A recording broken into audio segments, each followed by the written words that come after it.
मैं प्रेमजीत प्रकाश थॉमस राज क्लासेस की तरफ से आप सभी का हार्दिक अभिनंदन करता हूं। आज हिस्ट्री का 7वां पार्ट में बताने जा रहे हैं बौद्ध धर्म के बारे में, जो सभी प्रतियोगिता परीक्षा में के लिए बहुत महत्वपूर्ण है। ज़रूर देखिएगा। वीडियो अच्छा लगेगा तो लाइक कीजिएगा, शेयर कीजिएगा, ज़्यादा से ज़्यादा शेयर कीजिएगा। पूरा वीडियो देखिएगा तब फायदा होगा। बौद्ध धर्म के बारे में बताने जा रहे हैं। देखिए, बौद्ध धर्म के संस्थापक कौन है पूछेगा तो बोलिएगा गौतम बुद्ध। क्वेश्चन पूछेगा बौद्ध धर्म के संस्थापक कौन थे? गौतम बुद्ध। इसका जन्म कब हुआ था तो बोलिएगा 563 ईस्वी पूर्व। 563 ईस्वी पूर्व। कहाँ पे हुआ था? कपिलवस्तु के निकट लुम्बिनी नामक स्थान पे। इतना क्वेश्चन बनता है। आगे देखिए, तो बुद्ध को ही लाइट ऑफ एशिया क्वेश्चन पूछता है कि विजय महाराज किसको लाइट ऑफ एशिया के नाम से जाना जाते हैं? महात्मा बुद्ध को। गौतम बुद्ध के पिता सुद्धोधन कपिलवस्तु के शाक्य गण के प्रधान थे। क्वेश्चन पूछता है कभी कभी, गौतम बुद्ध के जो पिता थे किस गण के प्रधान थे? तो बोलिएगा शाक्य गण के। पिता का क्या नाम था? तो सुद्धोधन था कपिलवस्तु के, और उनके माता का नाम माया था, माया देवी। गौतम बुद्ध के बचपन का नाम सिद्धार्थ था। कोई पूछेगा गौतम बुद्ध के बचपन का नाम क्या था तो बोलिएगा सिद्धार्थ था। इनकी माता की मृत्यु उसके जन्म के 7वें दिन हो गई थी। क्वेश्चन पूछेगा कि गौतम बुद्ध की माता की मृत्यु कब हो गई थे, कितने दिन के बाद? यानी 7वें दिन के बाद। गौतम बुद्ध की लालन पालन इसकी सतीली माँ यानी मौसी प्रजापति गौतमी ने की थी। इसके कारण गौतम कहलाए। गौतमी था ना, इसी के कारण से गौतम कहलाए। बौद्ध धर्म को अपनाने वाली प्रथम महिला प्रजापति गौतमी थी। बौद्ध धर्म को अपनाने वाली प्रथम महिला प्रजापति गौतमी थी। 16 वर्ष की आयु में गौतम बुद्ध की विवाह यशोधरा नामक स्त्री के साथ हुआ। यशोधरा के अन्य नाम गोपा, बिंबा, भद्दकक्षना इत्यादि थे। क्वेश्चन पूछेगा यशोधरा का नाम क्या था? गोपा, बिंबा और भद्दकक्षना था। 28 वर्ष की आयु में गौतम बुद्ध को एक बेटा हुआ। 16 वर्ष की आयु में यशोधरा नामक क्वेश्चन पूछे गौतम बुद्ध की पत्नी का नाम क्या था? यशोधरा। यशोधरा का अन्य नाम क्या था? गोपा, बिंबा, भद्दकक्षना। 28 वर्ष का जब गौतम बुद्ध होता है उसको एक बेटा होता है। बेटे का नाम होता है राहुल। राहुल का अर्थ क्या होता है तो बोलेगा एक और बंधन। परंतु इतना सब होने के बाद भी गौतम बुद्ध का मन दांपत्य जीवन में नहीं लगा और 29 वर्ष की आयु में उन्होंने गृह त्याग दिया। गौतम बुद्ध ने 7 वर्ष तक ज्ञान की खोज इधर उधर भटकते रहे। इसी दौरान उसकी मुलाकात एक बिंबिसार उदय और अलार कलाम से हुई। भटक रहे थे 7 साल तक अलार कलाम नामक व्यक्ति से। प्रथम क्वेश्चन पूछता है कि प्रथम गुरु गौतम बुद्ध का कौन था? विजय मार लीजिएगा, बोलिएगा अलार कलाम। गौतम बुद्ध 35 वर्ष की अवस्था में बिहार के उड़वेला नामक स्थान पहुँचे। उड़वेला के बाद बोध गया के नाम से जाना जाता है। उड़वेला के बाद में बोध गया के नाम से जाना जाता है। इस बोध गया में सिद्धार्थ ने अपने पीपल के पेड़ के नीचे एक समाधि लांघड़ कर 49वें दिन की ज्ञान की प्राप्ति हुई।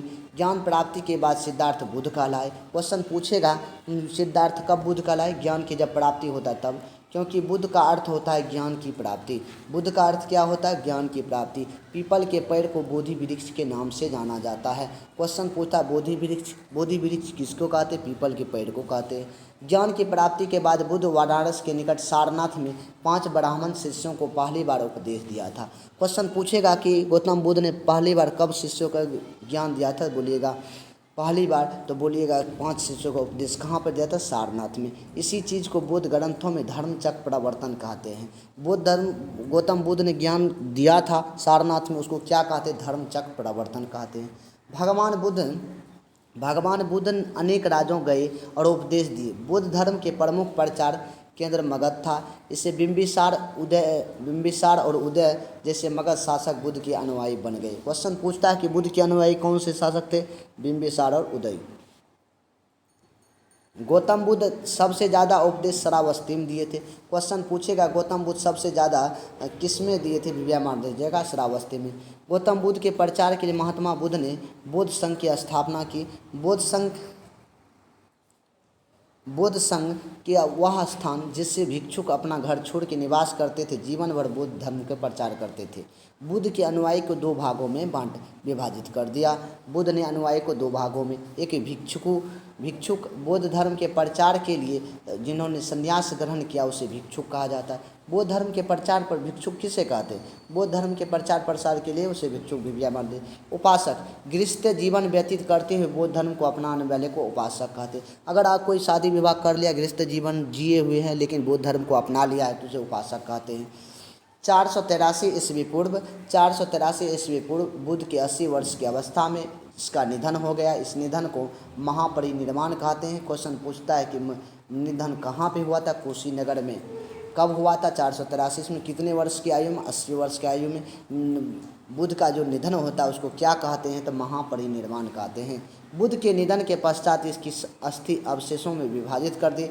भारत में 8 भागों में अस्तित्व का निर्माण किया, उसका 8 भागों में अस्तित्व किया, 8 भागों में कर दिया है। कितने भागों में? 8 भागों में स्फुट का।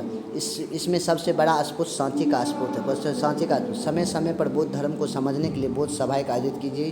बौद्ध संगति के नाम से सभा जो आयोजित बौद्ध समझने के लिए बौद्ध संगति पर इससे बहुत बड़ी विजय मार लीजिएगा, बहुत इंपॉर्टेंट है, इसको रट लीजिएगा, याद कर लीजिएगा किसी तरह से। प्रथम होगा राजगिरी में, दूसरा वैशाली में, तीसरा पाटलिपुत्रा में, कुंडलवन। इसका ट्रिक होता है रवे पाक, रवे पाक।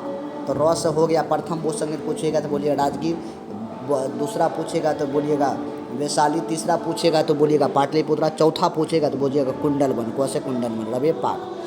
इसका होता है ट्रिक। शासन कौन था? अजात शत्रु पहला का, दूसरा कालाशोक, अशोक कनिष्क। इसका सीधा अका अक। इसका ट्रिक क्या होता है? अका अक। इसका क्या होता है? अका अक, अका अक। आकाश वश हो गया अजात शत्रु, कौश हो गया कालाशोक, वश हो गया अशोक, कौश हुआ कनिष्ठ। बौद्ध धर्म के 3 रत्न थे। बौद्ध धर्म में कितने रत्न थे? 3 रत्न। बुद्ध धम्म संघ। बौद्ध धर्म के सबसे पवित्र त्यौहार कौन था? वैशाख पूर्णिमा। बुद्ध पूर्णिमा के नाम से भी जाना जाता है। वैशाख क्वेश्चन पूछता किस पूर्णिमा को बुद्ध पूर्णिमा के नाम से जाना जाता है? विजय मार देंगे वैशाख पूर्णिमा को। बौद्धों के प्रमुख ग्रंथ त्रिपिटक की शुरुआत बौद्ध ग्रंथों की भाषा पाली रही है, बाद में संस्कृत भाषा में लिखे गए हैं। बौद्ध के विख्यात विक्रमशिला विश्वविद्यालय की स्थापना धर्मपाल ने की थी। विक्रमशिला विश्वविद्यालय की स्थापना किसने की थी? तो बोलिएगा धर्मपाल ने। भारत में उत्पन्न सबसे अंतिम बौद्ध धर्म ग्रंथ था वाम साथी पासिनी था। धातु के सिक्के सर्वप्रथम धातु के सिक्के सबसे पहले बौद्ध काल में प्रकट हुए थे। वीडियो अच्छा लगा होगा तो लाइक कीजिएगा, शेयर कीजिएगा, सब्सक्राइब कीजिएगा। जय हिंद, जय भारत।